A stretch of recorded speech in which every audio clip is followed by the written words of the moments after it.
Interface. ஓகேவா? So interface நம்ம பார்த்தோம். இன்டர்ஃபேஸ் வந்து எப்படின்னா மல்டிபிள் இன்ஹெரிட்டன்ஸ் வந்து ஜாவாவில் சப்போர்ட் ஆகாது. ஸோ அதனால் இன்டர்ஃபேஸ்ன்ற கீவேர்டை வச்சு நம்ம பண்ணோம். அதை நம்ம அன்றைக்கி போட்டு காமிச்சோம் ப்ரோக்ராம். ஞாபகம் இருக்கா யாருக்காச்சு?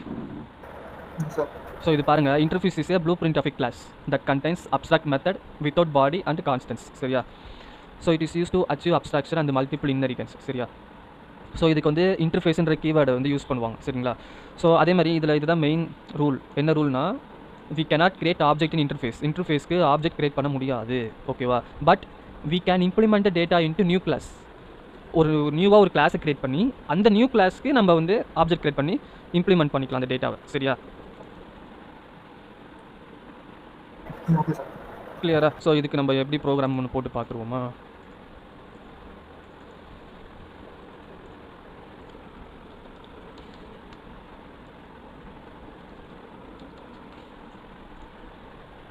ஓகேவா? ஸோ இப்போ நான் என்ன பண்ணுறேன், ஃபஸ்ட்டு ஒரு இன்டர்ஃபேஸ் கிளாஸ் ஒன்று கிரியேட் பண்ணுறேன். சரியா? ஸோ இன்டர்ஃபேஸ் கிளாஸ் இங்கே இருக்குது பாருங்கள். ஸோ நார்மலாக நம்ம கிளாஸ்ன்னு கிரியேட் பண்ணுவோம்.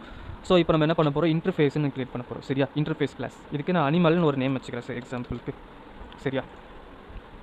ஸோ இப்போ என்ன பண்ணுறேன்னு பாருங்கள், இன்டீஜர் மார்க் ஈக்குவல் டு 20. சரியா? இப்போ வாய்டு சவுண்டு, SOUND சவுண்டு. சரியா? இதை வந்து நம்ம அப்ஸ்ட்ராக்ட்னு சொல்லுவோம். சரிங்களா? கரெக்டாக? Abstract method. ஓகேவா? ஸோ இப்போ இதில் பார்த்தா இன்டர்ஃபேஸ்னு ஒரு கிளாஸ் இருக்குது. அதுக்குள்ளே வந்து டேட்டா டைப் டிக்ளேர் பண்ணியிருக்கேன். ஸோ அதில் அப்ஸ்ட்ராக்ட்னு ஒரு மெத்தடும் இருக்குது. சரியா? ஸோ இப்போ என்ன பண்ணுற பாருங்கள், கிளாஸ் கேட். ஓகேவா? ஸோ நான் சொன்னேன் ஆல்ரெடி. ஸோ இது வந்து டேரெக்டாக வந்து இன்டர்ஃபேஸ்க்கு ஆப்ஜெக்ட் கிரியேட் பண்ண முடியாது அப்படின்னு சொன்னேன்னா, ஸோ அதனால் என்ன பண்ணுறேன், இப்போ ஒரு கிளாஸ் ஒன்று கிரியேட் பண்ணுறேன். சரியா? So class cat implements animal. ஓகேவா?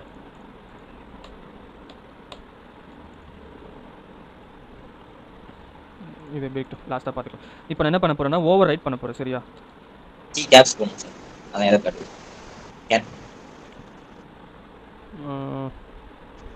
கீழே 2-3 ப்ராக்கெட் போடணும். அதை நம்ம லாஸ்ட்டாக பார்த்துக்கலாம், அந்த க்ளோசிங் ப்ளேஸ். ஓகேவா? ஃபஸ்ட் நம்ம இது பண்ணிக்கலாம், அது லாஸ்ட்டாக பார்ப்போம். இப்போ வந்து என்ன பண்ணுறேன்,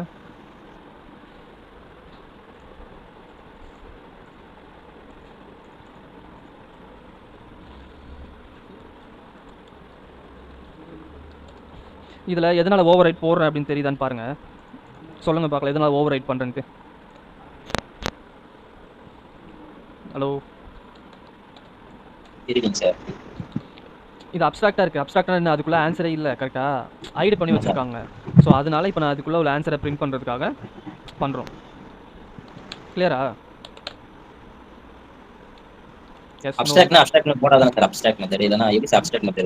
இல்லை, இப்போ அப்ஸ்ட்ராக்ட்னு அது இது பாரு. ஸோ இது பக்கத்தில் நான் அப்ஸ்ட்ராக்ட்னு போடுறேன். அப்ஸ்ட்ராக்ட்னு போட்டேன்னா ஒரு நிமிஷம், அதுதான் சொல்கிறேன். அப்ஸ்ட்ராக்ட்னு போட்டால் எனக்கு வந்து இந்த இடத்துலையும் நான் அப்ஸ்ட்ராக்ட்னு போட்டால் தான் என்னால் பண்ண முடியும். கரெக்டாக? நம்ம அந்த இதில் பார்த்தோம்ல. ஸோ ஒரு மெத்தட் அப்ஸ்ட்ராக்டாக இருந்துச்சு அப்படின்னா அந்த கிளாஸையே அப்ஸ்ட்ராக்டாக மாற்றணும். ஆமாம் சார், புரியுதா? ஸோ அப்ஸ்ட்ராக்ட்டுக்கு கரெக்டான கொஸ்டின் தான் கேட்டிருக்கான். ஸோ அப்ஸ்ட்ராக்ட்டுக்கு அப்ஸ்ட்ராக்ட்னு போட்டால் தான் அது இதுவா அப்படிலாம் கிடையாது. ஸோ அப்ஸ்ட்ராக்டோட மீனிங் என்னன்னா, அந்த பேரந்தசிஸ் நம்ம ஓப்பன் பண்ணுவோம். கரெக்டாக? ஸோ இந்த பிரேஸ் வந்து ஓப்பன் பண்ணி க்ளோஸ் பண்ணுவோம். கரெக்டாக? ஸோ இது இல்லாமல் இருந்ததுன்னா அது அப்ஸ்ட்ராக்ட். ஸோ அதுதான் உங்களுக்கு நான் இதில் கொடுத்துருக்கேன். பாருங்கள், அப்ஸ்ட்ராக்ட்னா இப்படி தான் இருக்கும்னு சொல்லி எக்ஸாம்பிள் கொடுத்துருக்கேன். பார்த்தீங்களா? சார், இதில் அப்ஸ்ட்ராக்ட் மென்ஷன் பண்ணியிருந்தாங்க, அதான் கேட்டேன். அது நான் எக்ஸாம்பிளுக்கு அப்ஸ்ட்ராக்ட்னு போட்டு உங்களுக்கு காமிக்கிறதுக்காக அப்படி பண்ணியிருந்தேன். ஓகேவா? Okay sir. இப்போ இது வந்து டிஃபால்ட்டாக இருக்குது. சரியா? ஸோ இது வந்து அப்ஸ்ட்ராக்ட்னு போடாமல் டிஃபால்ட்டாக இருக்குது. ஓகேவா? ஓகே. ஸோ இப்போ பாருங்கள், ஓவர் ரைட் பண்ணிட்டேன். ஓகேவா? ஸோ இதில் நான் என்ன பண்ணுறேன், ஓகேவா, கேட் சேஸ் இதில் போடக்கூடாது. கேட் சேஸ் மியாவுண்டு தப்பு. அடுத்த இதில் பிரிண்ட் ஸ்டேட்மெண்ட்டில் தான் போடணும். கரெக்டாக? சார்.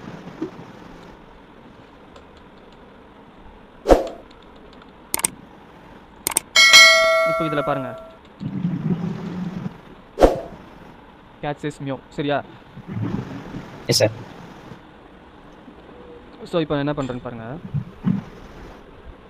இப்போ நான் ஒரு மெயின் மெத்தட் ஒன்று கிரியேட் பண்ணுறேன்.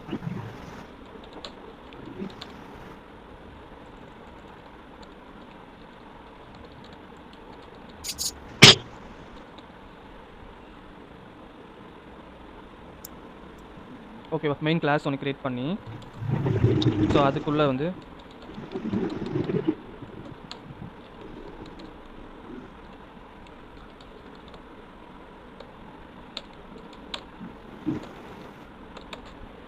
ஓகேவா? ஸோ இதை பாருங்கள். இப்போ வந்து நம்ம லாஜிக்காக பார்த்தோன்னா கிளாஸுக்கு தான் நம்ம வந்து இது பண்ணுவோம் கரெக்டாக. ஸோ கிளாஸுக்கு தான் வந்து ஆப்ஜெக்ட் கிரியேட் பண்ணுவோம். அனிமல்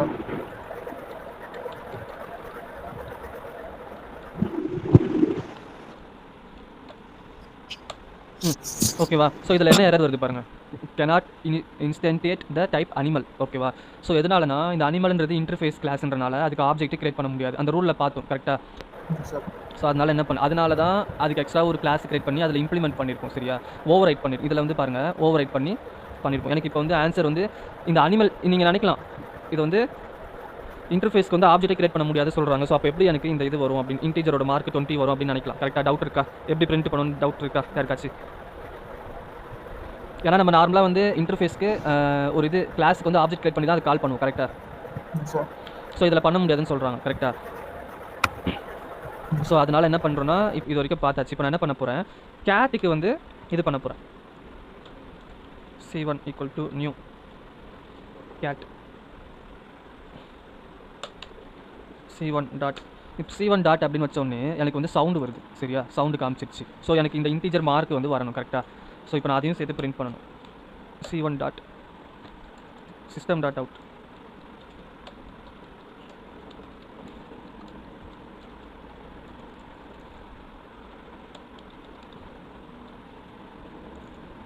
ஓகேவா? இப்போ வந்து அந்த இன்டீஜர் மார்க்கை வந்து இதுக்குள்ளே நான் போட்டு பிரிண்ட் பண்ண போகிறேன். சரியா? C1 dot. இப்போ இதில் எனக்கு அந்த இது வரும் பாருங்கள், மார்க். ஓகேவா? கிளியரா?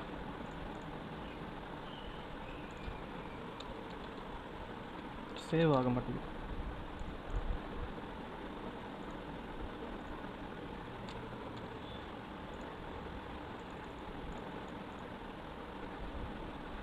இதெல்லாம் க்ளோஸ் பண்ணிடுறேன். ஒரே இதில் தானே இருக்கு எல்லாமே, இன்டர்ஃபேஸ்ன்றது ஒரே இதிலே பார்த்தாச்சு. ஓகேவா? ஸோ இதெல்லாம் க்ளோஸ் பண்ணிடுறேன்.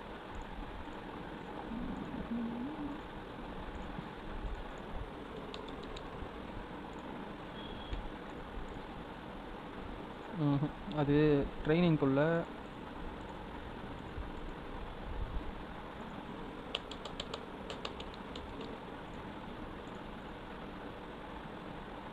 பழசு தான் பிரிண்ட் ஆகுது.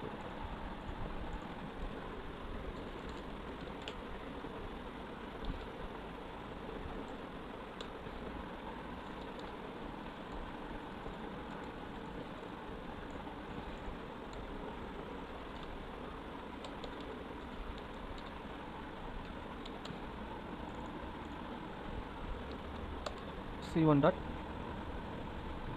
மார்க். ஒரு நிமிஷம், இதை நான் வேறு இதில் போட்டேன். ட்ரைனிங்கில் கிளாஸ் ஒன்று கிரியேட் பண்ணிட்டு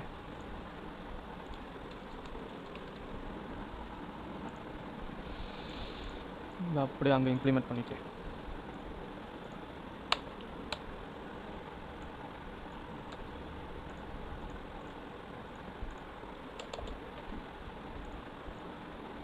ஓகேவா? ஸோ இதில் பாரு கேட் சேஸ் மியோ 20. ஓகேவா? கிளியரா? Yes, no, maybe. இதில் வந்து சேவ் ஆக மாட்டேங்குது. இந்த அனிமல் இந்த ட்ரைனிங்குள்ளே நம்ம அது சேவ் பண்ண சேவ் ஆக மாட்டேங்குது. பழசு தான் அது காமிக்குது. சார் ஆனால் இப்போ நான் இன்டர்ஃபேஸ் பண்ணி அந்த ப்ராக்டிஸ் பண்ணும்போது இதே மாதிரி தான் சார் அது ப்ரீவியஸ் தான் ரன் ஆகிட்டு கரண்ட் ரன் ஆகுது. அது 4-5 ப்ரோக்ராம் போடும்போது அது இதுவாகுது. அது நீங்கள் செட்டிங்ஸில் போய் சேஞ்ச் பண்ணுற மாதிரி இருக்கும். ஓகேவா? ஸோ இந்த இடத்துல நம்ம ரன் கொடுக்குறோம்ல, ஸோ இந்த இடத்துல போய் கான்ஃபிகரேஷனில் போய் சேஞ்ச் பண்ணுற மாதிரி வரும். ஓகேவா? கிளியரா? இப்போது ஸோ இன்டர்ஃபேஸ்க்கு வந்து ஆப்ஜெக்ட் கிரியேட் பண்ணி ரன் பண்ண முடியாது. ஸோ இந்த இடத்துல வந்து இன்டர்ஃபேஸ்க்கு நான் தனியாக இந்த இடத்துல வந்து அப்ஸ்ட்ராக்ட் மெத்தட் ஒன்று வச்சுருக்கேன். ஓகேவா? ஸோ அந்த மெத்தடை வந்து நான் ஓவர் ரைட் பண்ணியிருக்கேன். ஓவர் ரைட் பண்ணிவிட்டு ஒரு கிளாஸ் கிரியேட் பண்ணி இந்த கிளாஸை வச்சு நான் அதுக்கு ஒரு ஆப்ஜெக்ட் கிரியேட் பண்ணி அந்த இன்டர்ஃபேஸ்க்குள்ளே உள்ள இதை வந்து நான் ரன் பண்ண வச்சுருக்கேன். ஓகேவா? இன்டர்ஃபேஸ்க்குள்ளே இருக்கிற மார்க் வந்துருச்சு. இந்த வாய்டை வந்து நம்ம வந்து ஓவர் ரைட் பண்ணி வச்சுருக்கோம். கேட்ச் சிஸ்டம் சொல்லிட்டு 2 ஆன்சர் வந்துருச்சு. ஓகேவா?